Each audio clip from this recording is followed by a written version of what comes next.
Merhaba arkadaşlar. Bu elbiseyi yapacağız. Bugünkü çalışmamız bu elbise.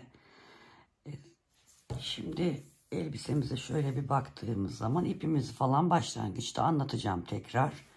Şu şekilde karpuz kollu, arkada 2 tane düğmesi olan, bağcıklarla büzdürülen karpuz kollu karnabahar modeli uyguladığımız bir elbise çalışması yapacağız. Ölçülerini vermek istiyorum. Önce şu yukarıdan aşağı kısma kadar 34 santim oldu arkadaşlar. Genişliği bu da 34 santim olmuş sevgili arkadaşlar. 17 tane artırma yapıyoruz. Elbiseyi büyütmek isteyenler bu üst kısma dokunmadan aynı şekilde yapıp biraz etek boyunu uzun yaparsanız bu mesela 1,5 yaşı olur. 2 model veya 3 model daha uzatırsanız 3 yaşa kadar da olabilir. Arkasında bu şekilde çalışıyoruz. Arkadan 2 tane düğme yaptım. Ön arka aynı. Komple robayla ördükten sonra etek kısımlarını ayrı ayrı ördüm. Ön yüzü ayrı ördüm. Arka yüzü ayrı ördüm. Bu şekilde çalışmamız olacak. Zaten detaylı olarak şimdi sizlere anlatacağım arkadaşlar. Dilerseniz hazırsanız başlayalım hep birlikte. Merhaba arkadaşlar, ben Şeyda. Kanalıma hoş geldiniz. Bugün bu videoda daha doğrusu sizlere güzel bir elbise çalışması yapacağız. Bebek elbisesi çalışması yapacağız arkadaşlar. Önce ipimi söylemek istiyorum. Ben de bunu ilk defa kullanıyorum. Tunç koton diye geçiyor. Amigurumi örgülerinde de kullanılıyor. 50 gram ağırlığında, 162 metre uzunluğunda, şiş numarası 3,5-5 arası olarak söylemiş. Renk numarası bakalım var mı bunda? Evet, renk 317 olarak geçiyor. Benim de çok sevdiğim bir renk bu. Şimdi ön çalışmayı yaptım ben arkadaşlar. 78 ilmek atarak şişime 3 diş haraşo sırası ördüm. 3 diş haraşo sırasından sonra ön kollar ve arka beden için ayrımları yaptım. Şimdi her zaman yelekte biliyorsunuz burası ön oluyor ama şu anda bizim burası elbise olduğu için arkadan 2 düğmeli bir elbise yapacağız. Bunlar bizim arka kenarlarımız olmuş olacak.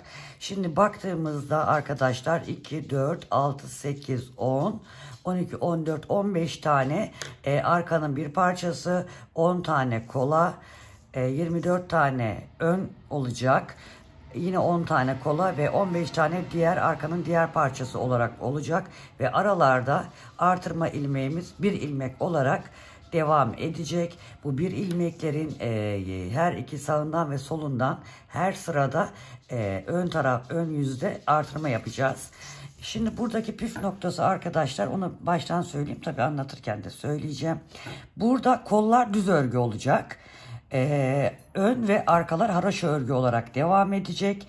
Şimdi burada yaptığımız artırmalarda, şimdi ön tarafta bu roba ilmeğinin, artırma ilmeğinin her iki kenarından artıracağız ya arkadaşlar.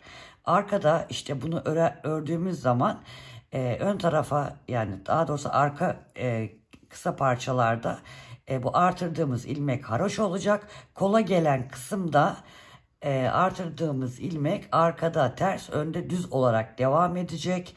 Yani kollarda böyle artırdıkça düz örgü devam edecek arkadaşlar. O yüzden de kol tarafında artırdığımız ilmekler önde düz, arkada ters olarak devam edecek. Diğer ilmeklerimiz her iki tarafta da önde ve arkada haraşo ilmeği olarak devam edecek. Şimdi hemen göstereyim birinci sıramızı, artırma ilmeklerimizi de söyledikten sonra. Şimdi başlayalım.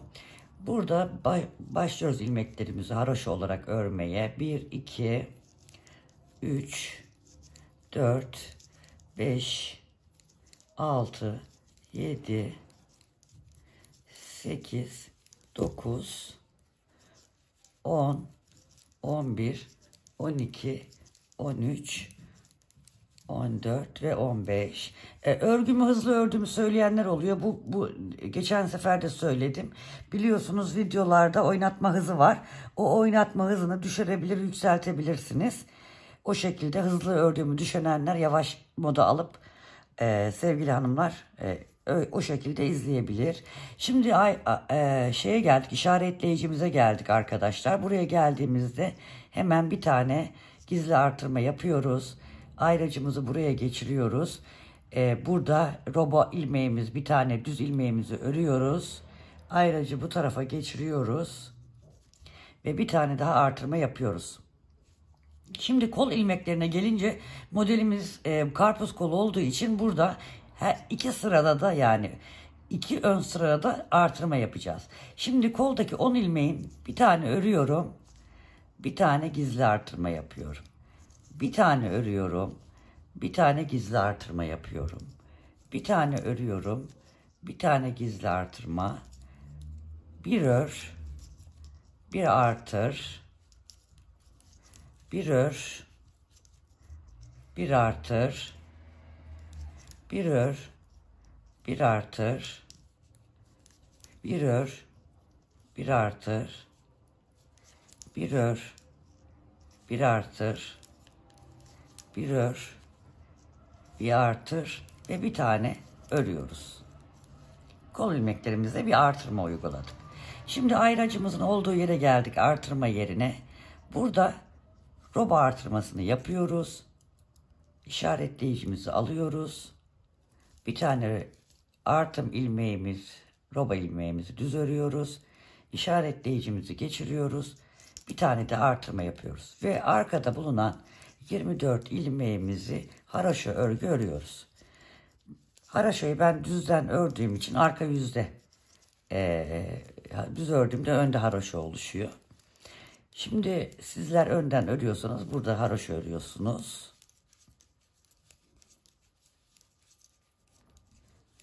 24 ilmeğimizi haroşa olarak örüyoruz.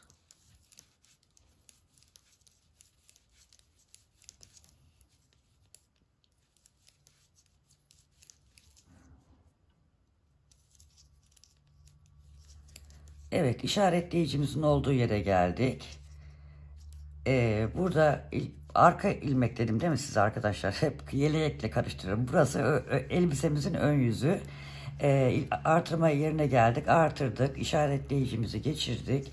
Bir tane roba ilmeğimizi ördük. İşaretleyicimizi geçirdik.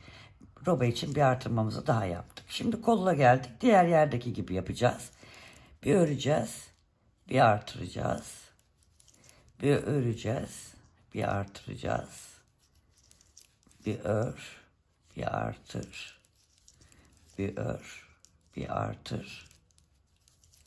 Bir ör. Bir artır. Bir ör. Bir artır. Bir ör. Bir artır. Bir ör. Bir artır. Bir ör. Bir artır. Ve bir tane örüyoruz. Şimdi tekrar işaretleyicimize geldik. Burada yine roba artırmamızı yapıyoruz. İşaretleyici geçiriyoruz. Artırma ilmeğimiz, robadaki ilmeğimizi düz örüyoruz. İşaretleyicimizi geçiriyoruz. Yine bir artırma yapıyoruz. Ve geri kalan 1, 2, 3, 4, 5 ilmeklerimizi haroşa olarak örüyoruz. Diğer arka yere gelen. Burada ilk iliğimizi açacağız. 1, 2, 3, 4, 5. Şu şekilde 1, 2, 3, 4, 5 tane ilmek görünce 2 ilmeği bir alarak örüyorum. Sonra artırıyorum, doluyorum yani. 1, 2, 3 tane düz örüyorum. İlk iliğimizi de böylece açmış olduk. Örgümüzün şimdi arka yüzündeyiz. Arka yüzünde arkaya gelen bölüm haroşa.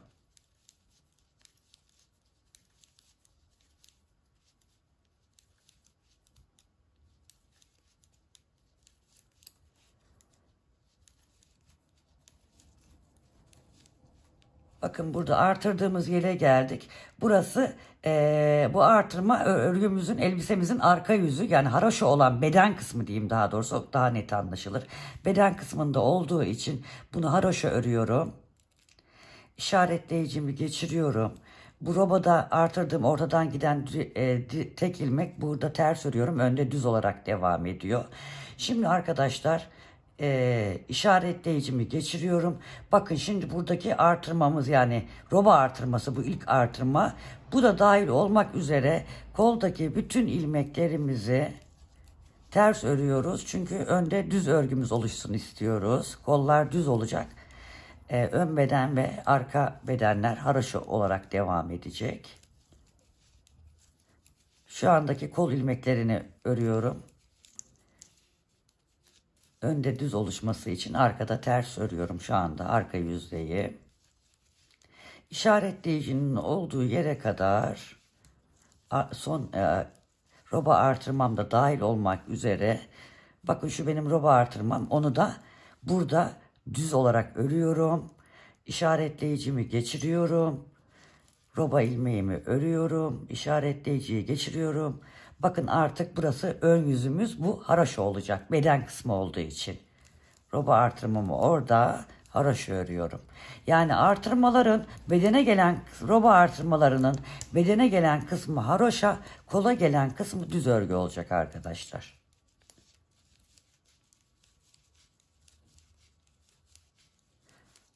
Örgümüzün ön bedenini örüyoruz.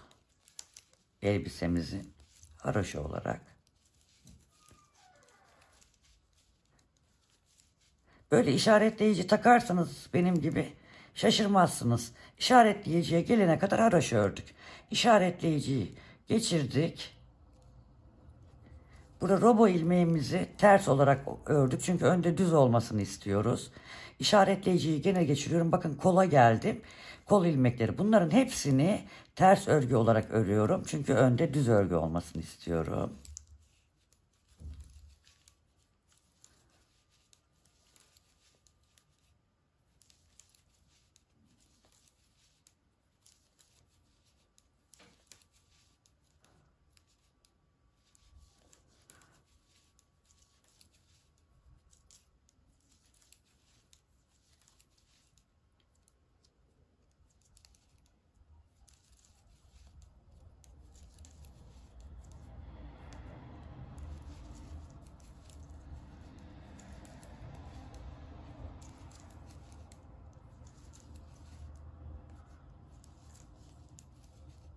İşaretleyicimi geçiriyorum.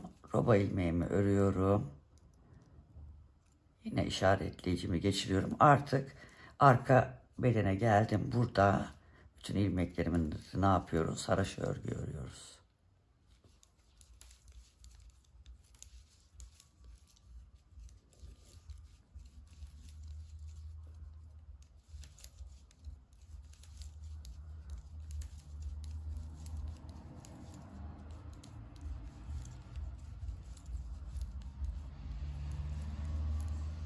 Evet. Arka sırayı da tamamlamış olduk. Şimdi örgümüzün ön yüzündeyiz ve ikinci sıradayız. Artırmalarımıza devam edeceğiz. Şimdi bu kolda bir daha bir artırma yapacağız. Şimdi ön ilmeklerimizi gene, ön değil pardon, arka ilmeklerim, arka bedenimizin ilmeklerini örüyoruz.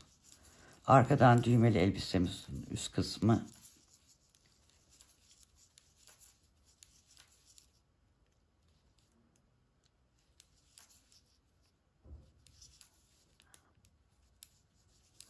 Evet, bakın roba artırma yerine geldim. Artırıyorum. İşaretleyicimi geçiriyorum. Bir düz ilmek örüyorum. İşaretleyicimi geçiriyorum.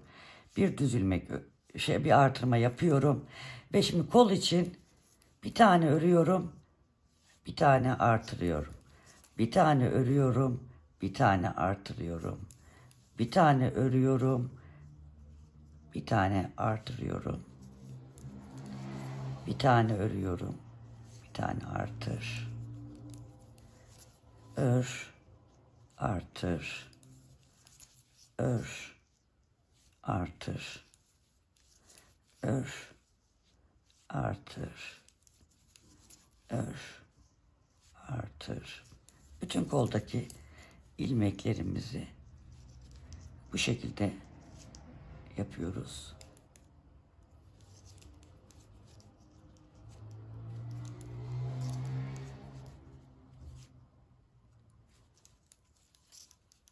Daha bundan sonraki sırada kolda ilmek artırma yok.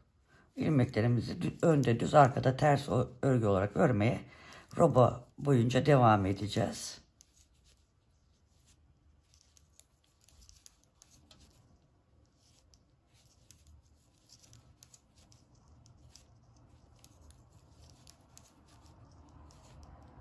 Bunu aynısını diğer kol için de uygulayacağız. Diğer tarafta yani örgümüze.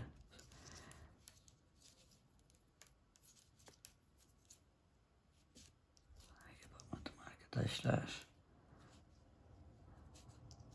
Allah Allah, hayır olsun. Bismillahirrahmanirrahim.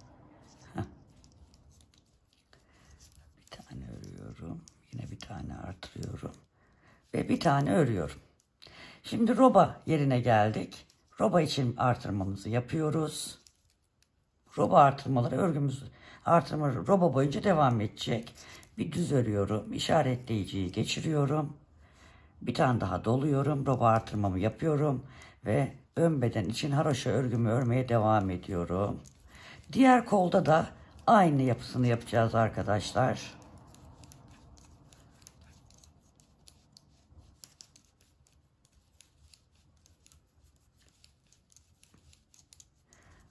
Orada da yine birkaç tane göstereyim.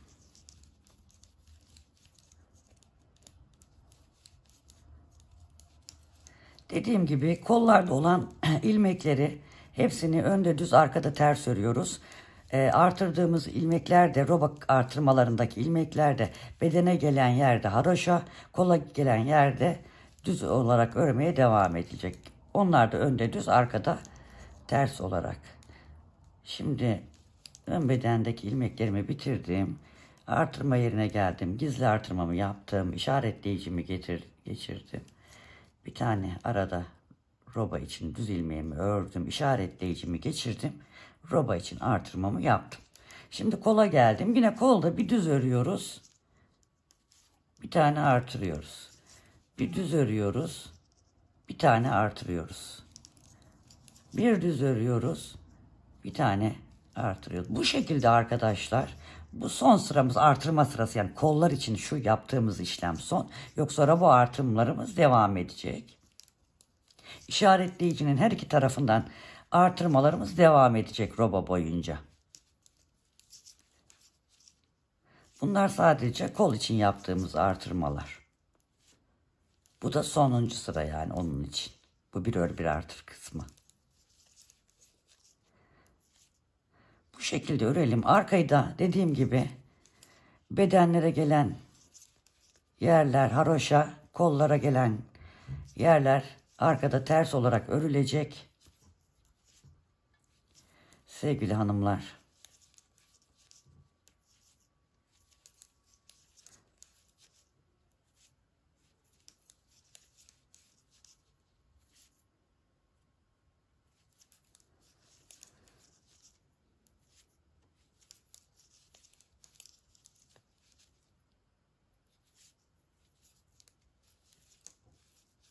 Dediğim anlaşılmıştır diye zannediyorum.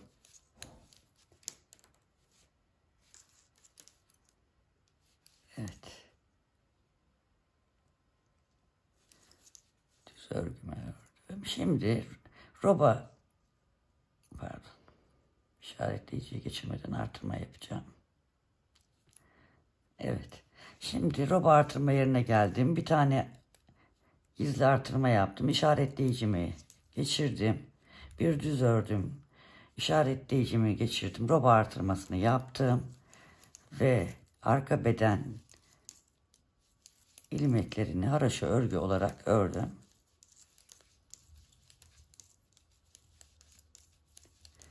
Şimdi bu sıradan sonra her ön yüzde sadece işaretleyicilerin sağından ve solundan artıracağız. Kollarda artırma yapmayacağız. Arkada kollar ters, bedenler haroşa olarak örmeye devam edeceğiz. Bu şekilde 17 tane artırma yapalım. Tekrar devam edelim. Evet arkadaşlar, 17 artırmamızı yaptık. Burada da 2 tane iliğimizi açtık. 14 ya da 13 diş haroşa sırasıyla açabilirsiniz. Şimdi kolları örerek çıkartacağız artık. Şimdi burada ön beden için yine haroşa örmeye devam ediyoruz.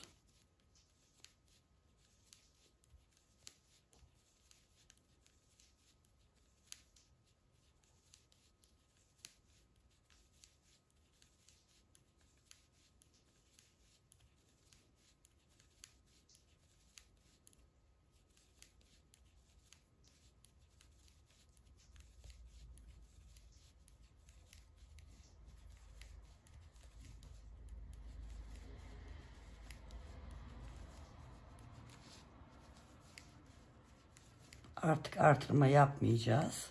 Şimdi kol ilmeklerine geldik. Burayı da diğer kolun bitimine kadar düz örelim. Burada bu düz örgüyü ön bedene bırakıyorum. Yani kollarda sadece düz örgüyü örüyorum. Burada dönüyorum. Kol için burada yine ters örgü olarak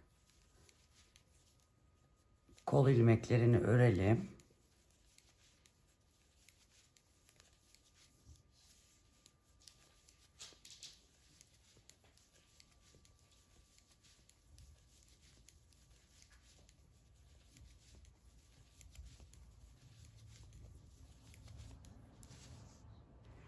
Yine örgümüzün ön yüzündeyiz.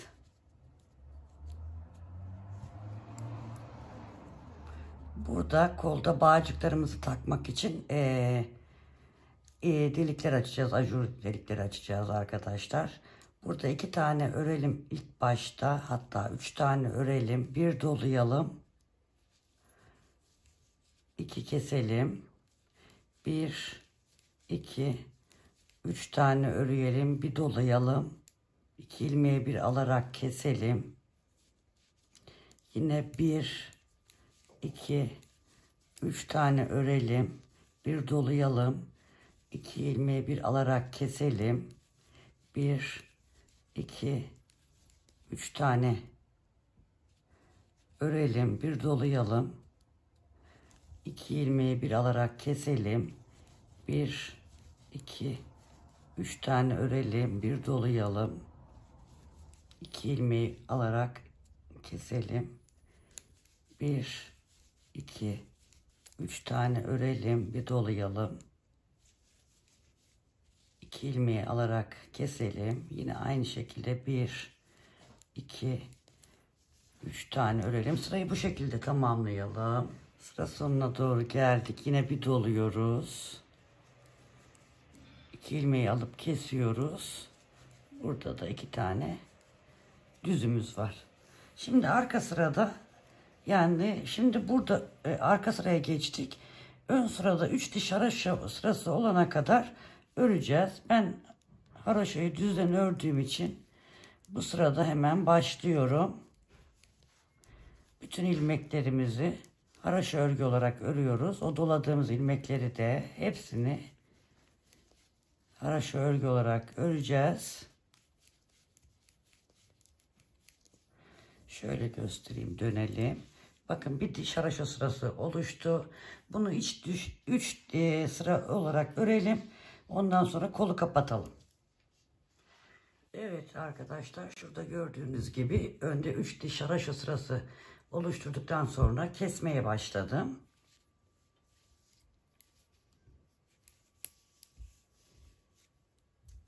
Örerek kesiyorum. Bir örüyorum. Öncekini üstünden geçiriyorum. Örüyorum. Üstünden geçiriyorum.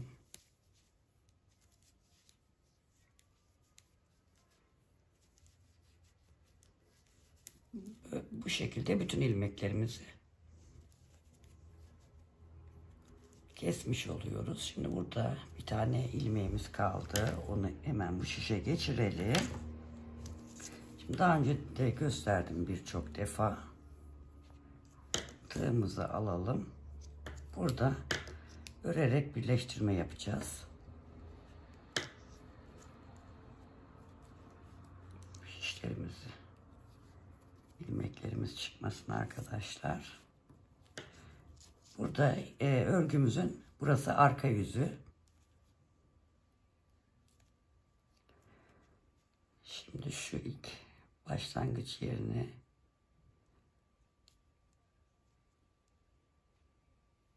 şu tığımızı geçiriyoruz. Bu ilmeğimizi kestiğimiz son ilmeğimiz vardı ya arkadaşlar, onu geçiriyoruz. Şuraya bir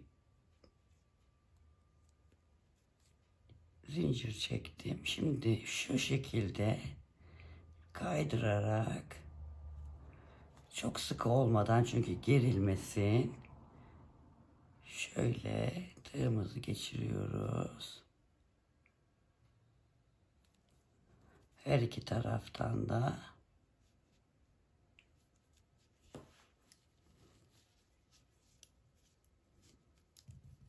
pardon,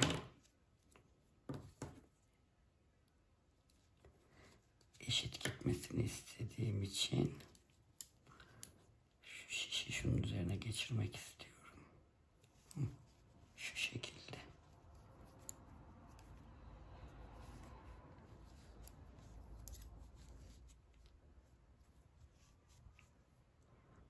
Yine buradan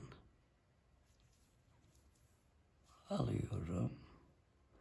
Şuradan da alıyorum. Şunun kaçmasın, hemen şu şişime takıyorum.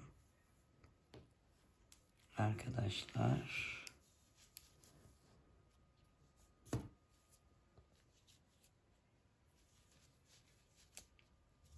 Onu tekrar sağ şişime geçiriyorum. Ve örmeye devam ediyorum. Bu ön bedeni örüyorum şu anda, haroşasını. Elbisemizin önü. Şimdi şu kolumuza bakalım. Bakın şurada. Şu şekilde kapatmış olduk kol altını. Şimdi arkadaşlar bu arka bedeni, ön ilmeklerimizi örüyoruz. Yine bu diğer kola geliyoruz. Burada ne yaptıysak bu kola da aynısını yapıyoruz. Yani buraya geleceğiz. İlk önce düz öreceğiz. Arkayı ters öreceğiz. Geleceğiz. Sonra burada yaptığımız şu ajur ip geçireceğiz oraya arkadaşlar, diyemedim de kordon geçireceğimiz yere bu deliklerimizi yapacağız. Onu da nasıl yapıyorduk? Başlangıç yerinde 3 tane ile başladık. 3 tane düz ördük. Bir artırdık, bir kestik. Sonra 3 düz ördük. Tekrar bir artırdık, bir kestik. 3 düz ördük. Aynısını burada da yapıp önde 3 diş haroşa sırası oluşturalım. Sonra keselim. Aynı gösterdiğim gibi tığla birleştirelim.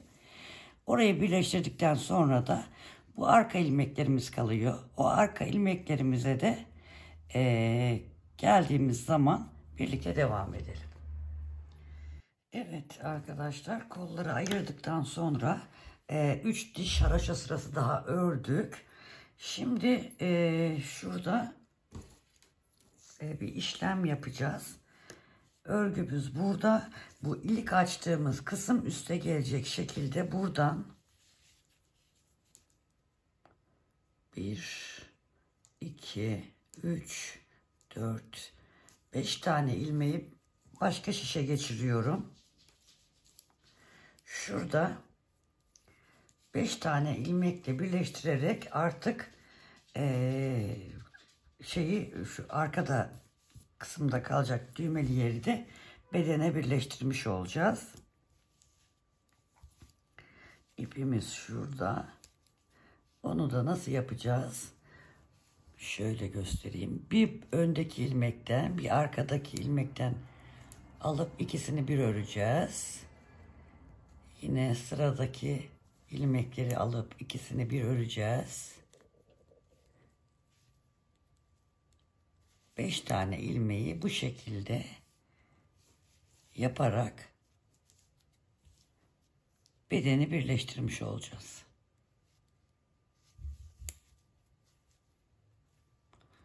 Evet, son ilmeğimiz.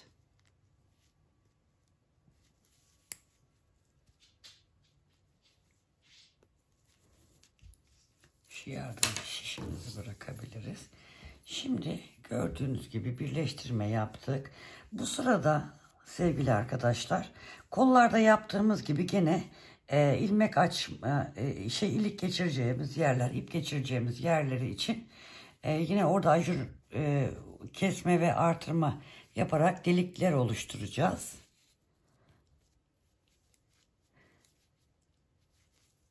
Yine buradan 1, 2, 3 tane örelim. Bir dolayalım. 2 artıralım. Bir dolayalım, 2 keselim. 1, 2, 3 tane örelim. Bir dolayalım.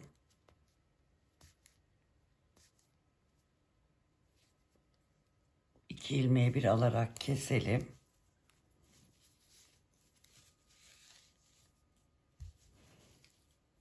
Kestikten sonra yine 1, 2, 3 tane örelim. Bir dolayalım. 2 keselim. Yani 2 ilmeği bir alalım. 1, 2, 3 tane örelim. Bir dolayalım. Artıralım yani 2 ilmeği bir alarak. Buraya bir dönelim böyle aynı bu şekilde. Evet, sırayı burada tamamladık. Şimdi ben modeli dönerek örmeyeceğim ama bu ajurlu sırayı haroşa yapmam için bu sırayı dönerek öreceğim. Burada da haroşa oluşturmam için sevgili hanımlar ters örgü olarak bu sırayı yapacağım ki ön yüzde, yani örgümüzün ön yüzünde haroşa oluşturmak istiyorum.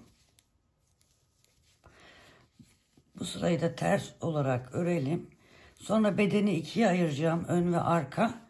İkisini ayrı ayrı örüp kenarlardan dikiş yapmayı düşünüyorum.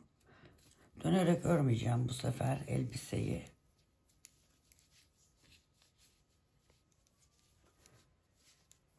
Bunu da bu şekilde bakın, gördüğünüz gibi deliklerimiz oluşmaya başladı. Bu sırayı ters olarak örelim, tamamlayalım. Şu birleştirdiğimiz yere gelelim. Şuradan başlamıştık sıramız. Sonra birlikte devam edelim. Evet arkadaşlar, şurası bizim başlangıç yerimizdeydi. Ters örgüyle ördük, geldik. Şurada bakın, ipim şurada kaldı. Ama sıralar eşit gitsin diye bu ipi buradan ben kopartacağım.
Yani birkaç deneme yaptım. Bluzlerde yaptım. Bluzlerde de aynı şekilde kayıyor. O yüzden önü ve arkayı ayrı ayrı örüp yanda birleştireceğim. Şimdi ben bir tarafı öreyim. Diğer tarafı size anlatacağım. Evet arkadaşlar, şimdi ben bir tarafını ördüm. Arkaya denk gelen kısmı şöyle gördüğünüz gibi çok güzel oldu. Şimdi diğer tarafı birlikte yapacağız. En son 61-61 ilmekleri ön ve arka olarak ayırmıştık. Arkayı bitirdim ben. Şimdi burası elbisemizin ön yüzü. Burada yine 61 ilmeğimiz var. Modeli kurmak için modelimiz 18 ilmek ve katlarından oluşuyor. Bir de iki tane de kenara ilmek lazım arkadaşlar. 31 tane artırma yapmamız gerekiyor. Yani 92 ilmeğe tamamlamamız gerekiyor. Onun için önce şu artırmalar orantılı gitsin diye şunun ortasını bir bulalım.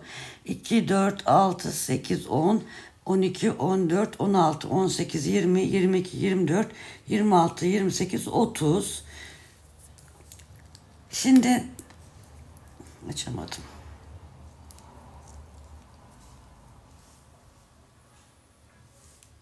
31 tane artırma yapacağımız için buraya 30 bıraktım. 15 tane bu tarafa, 16 tane buradaki ilmekler arasında artırmalarımızı yapalım.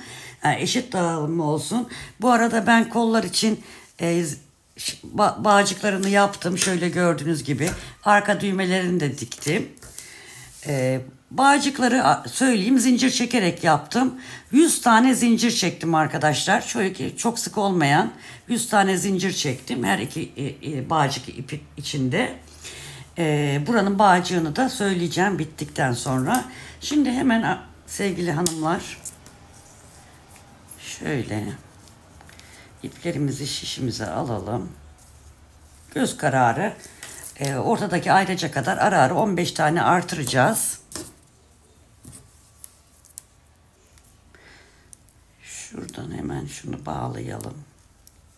İpimizi. Dediğim gibi döne döne de öyle örebilirsiniz ama ben birkaç tane öyle yaptım. Onlar da benim pek içime sinmedi. Şöyle kendime de hatta bluz ördüm döne döne ben. Yanlar dikişli olmasın diye ama o da biraz böyle döndü. Hoşuma gitmedi. Ayırabildiğim örgüleri ayırmayı düşünüyorum bundan sonra.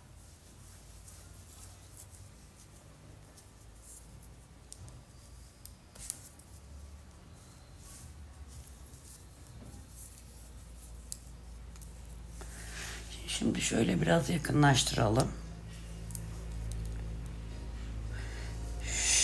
Şu ilmek biraz gevşedi. Onu şöyle döndürerek biraz sıkılaştıralım. Şimdi bir tane örelim. Bir tane daha örelim. Şöyle yine artırmamızı yapalım. Saya saya yapalım. Bu 1, 2, 3. Bazen bir ilmek öreceğim. Bazen 2 ilmek öreceğim. Buraya kadar 15 tane yapacağım. 3 oldu. 4.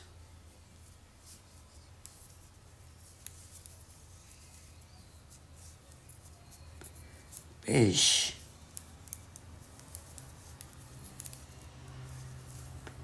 6. 7. 8. 7 tane kaldı. 8. 9.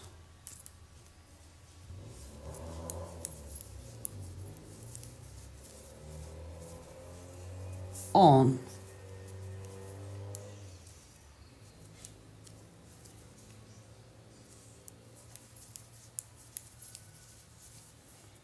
11.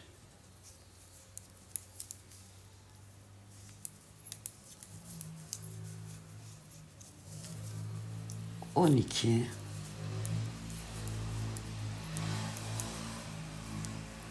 13. 14 ve 15 tane bu tarafta artırdık. Şimdi diğer tarafta da, yani ayracın bu tarafında da 16 tane artıracağız. Bu ayrıca ortaladığım, yani başka bir sebepten koymadım arkadaşlar. Şunu şimdi çıkaralım. 16 tane de burada artıralım. 1 2 3 4 5 6 7 8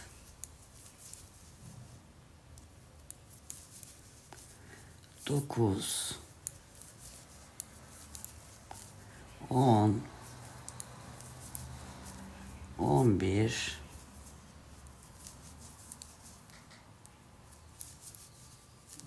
12 13 14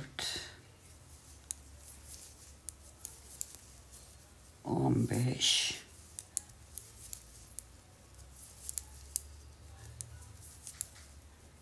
ve 16. Yani 31 tane artırmış olduk burada. Şunu da döndürerek alalım. Kenar ilmekleri biraz uzamış.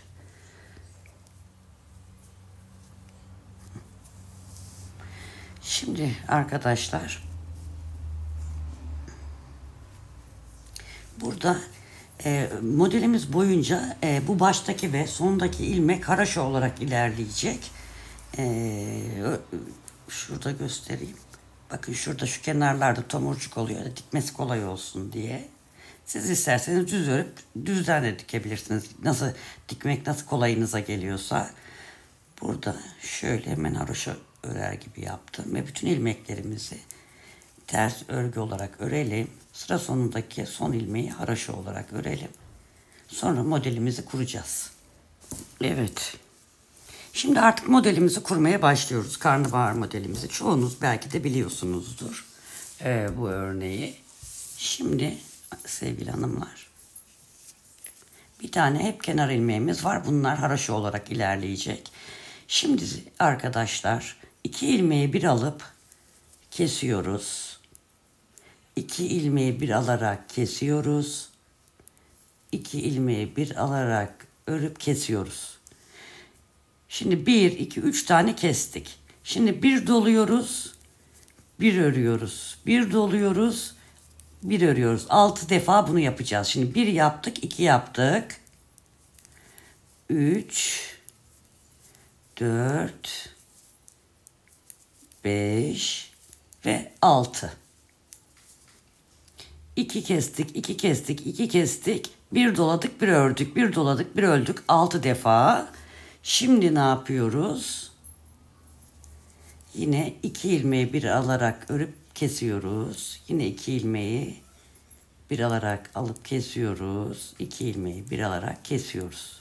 Evet. Burası sevgili arkadaşlar. 2, 4, 6, 8, 10, 12, 14, 16. Yanlış. Kenar ilmeği saymıyoruz örnek modeli kurarken. 2, 4, 6, 8, 10, 12, 14, 16, 18 ilmek. Evet arkadaşlar. Şimdi bu 18 tane yaptığımız ilmeği sıra sonuna kadar devam ettireceğiz. Yine gösteriyorum. 2 ilmeği bir alarak örüyoruz. 2 ilmeği bir alarak örüyoruz. 2 ilmeği bir alarak örüyoruz. 3 tane yaptık. Şimdi bir dola, bir ör. Bir dola, bir ör. 6 defa. Bir dola, bir ör. 3, 4, 5 ve 6. 3 tane kes. 1, 2 ve 3. Tekrar aynısını yapacağız. 2 kez 1, 2 kez 2, 2 kez 3. Şimdi ne yapıyoruz? Bir dola, bir ör. Bir dola, bir ör 2, bir dola, bir ör 3, bir dola, bir ör 4, bir dola, bir ör 5, bir dola, bir ör 6. Şimdi yine ikisini bir al kes. Sıradakini ikisini bir al kes. Sıradakini ikisini bir al kes. Evet. Bir model daha kurduk. Zaten 1, 2, 3, 4, 5 model oluyor arkadaşlar. Şimdi yine aynısını tekrar ediyoruz. İkisini bir al ör. 1, 2, 3 tane ikisini bir alarak kestik. Bir dola bir ör. 1, 2, 3, 4, 5 ve 6. Sonra yine 2 ilmeği bir al. 2 ilmeği bir al. 2 ilmeği bir al. 3 tane yaptık. Şimdi yine aynısını tekrar ediyoruz. İkisini bir al 1. İkisini bir al 2. İkisini bir al 3. Bir dola bir ör. 1, 2, 3, 4, 5 ve 6. Ne yapıyoruz? 2 ilmeği bir alıyoruz, örüyoruz. 2 ilmeği bir alıyoruz, örüyoruz. 2 ilmeği bir alıp örüyoruz. Ve bir modeli daha tamamlamış oluyoruz. Ve bu da kenar ilmeğimiz. Şimdi bunu ön yüzde bu şekilde yaptık. Şimdi arka yüze dönüyoruz. Arka yüzde bütün kenardaki haroşalar hariç bütün ilmekleri düz örgü olarak örüyoruz. Arka yüzdeyiz ama düz örgü örüyoruz.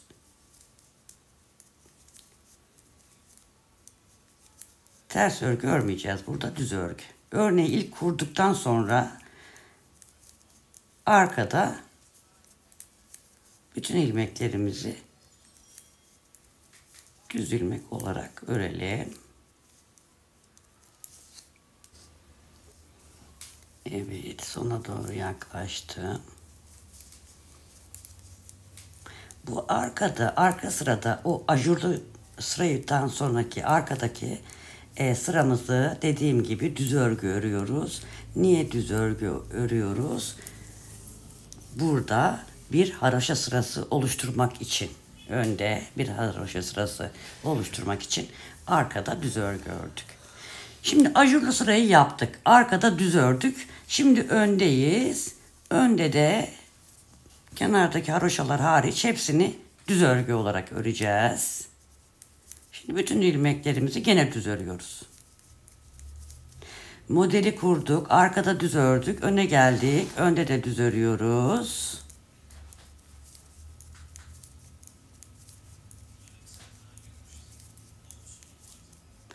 Bütün ilmeklerimizi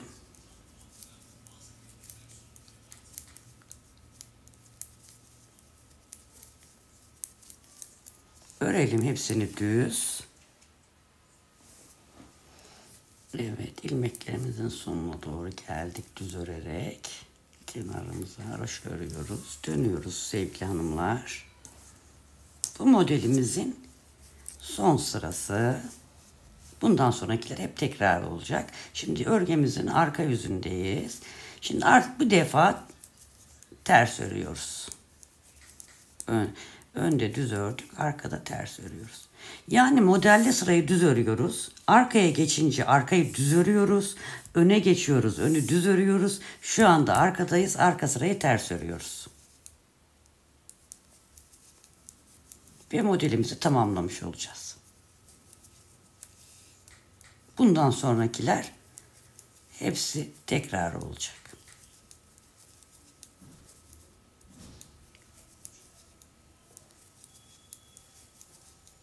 Bu şekilde örelim.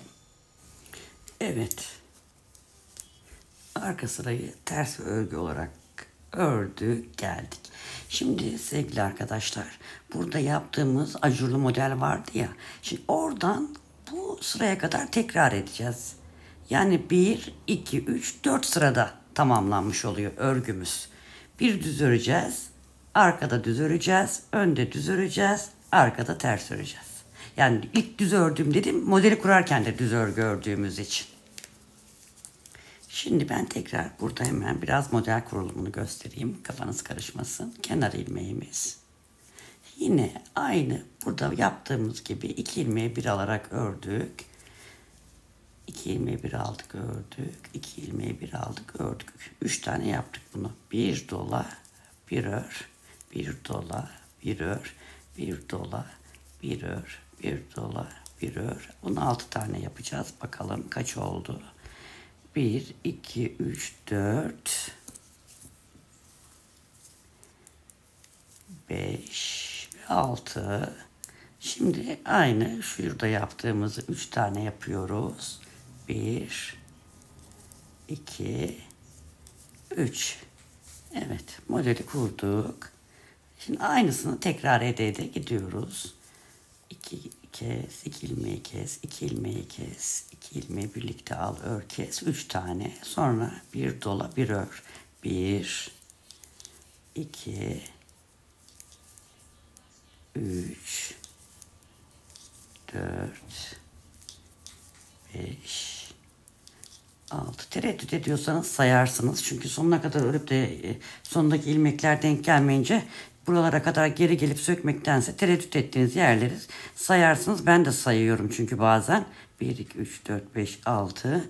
1, 2, 3, 4, 5, 6. Şimdi hemen yine 2 ilmeği birlikte örüyorum. 1, 2 ilmeği birlikte örüyorum. 2, 2 ilmeği birlikte örüyorum. 3. Evet, bu şekilde sıra sonuna kadar aynı gösterdiğim şekilde devam edeceğiz. Arkaya geldiğimi düz öreceğiz. Çünkü önde haroşa oluşmasını istiyoruz. Öne gelince düz öreceğiz. Arkada ters öreceğiz. Aslında böyle biraz anlatırken tuhaf oldu ama işte hepsi, bütün sıraları gösterdim zaten örerek. Bu şekilde tekrarlayarak sevgili hanımlar, beyler de olabilir. Beyler de çok güzel örgüler çıkartıyor. Şimdi şöyle bakalım. Şu ilk model şuradan sayalım. Biraz şöyle uzaklaştırayım. Bir haroşaları sayalım. 1, 2, 3, 4, 5, 6, 7, 8, 9, 10, 11, 12, 13, 14, 15. Yanlış saymadıysam. 1, 2, 3, 4, 5, 6, 7, 8, 9, 10, 11, 12, 13, 14, 15 tane ördüm. 15 taneden sonra da son bu ajuru uygulayıp önde ters oluşturduktan sonra o tersle beraber 3 diş haroşa sırası örüp önde kestim. Hani size kısa gelebilir, uzun gelebilir. Aslında ben bunu sayarken 17 tane saydım. Şimdi bakıyorum bana da tuhaf geldi. Biraz belki sarkar diye düşünmüş de olabilirim. Zaten bittikten sonra ölçümlerini yapacağım. Hani siz daha uzun da yapabilirsiniz. Daha kısa yapıp bluz gibi de yapabilirsiniz. O artık size kalmış bir şey.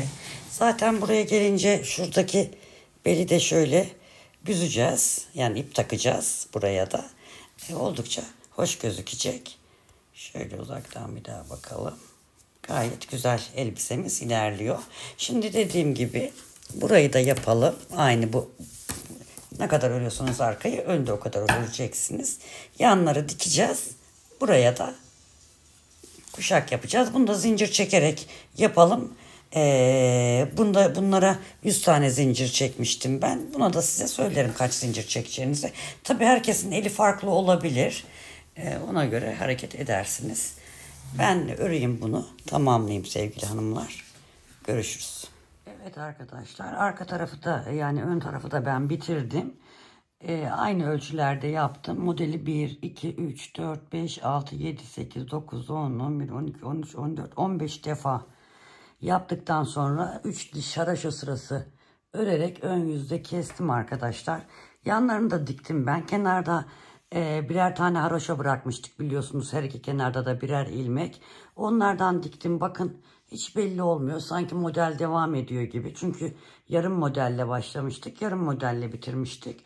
Buradan da diktiğimiz zaman oldukça Güzel oldu. Belli olmuyor yani diktiğimiz. Elbisemiz bitti arkadaşlar. Yapacak arkadaşlara kolay gelsin diyorum. Şöyle arkasında bir göstereyim. Ha, zincirini söyleyecektim. Bu zinciri de bu bağcığı da arkadaşlar 220 tane zincir çektim. Kollardaki bağcığa da 100 tane zincir çektim. Onları da buradan geçirdim. Bu şekilde güzel bir elbise oldu. Yapacak arkadaşlara kolay gelsin diyorum. Bir sonraki videoda görüşmek üzere. Sevgiyle kalın, hoşça kalın.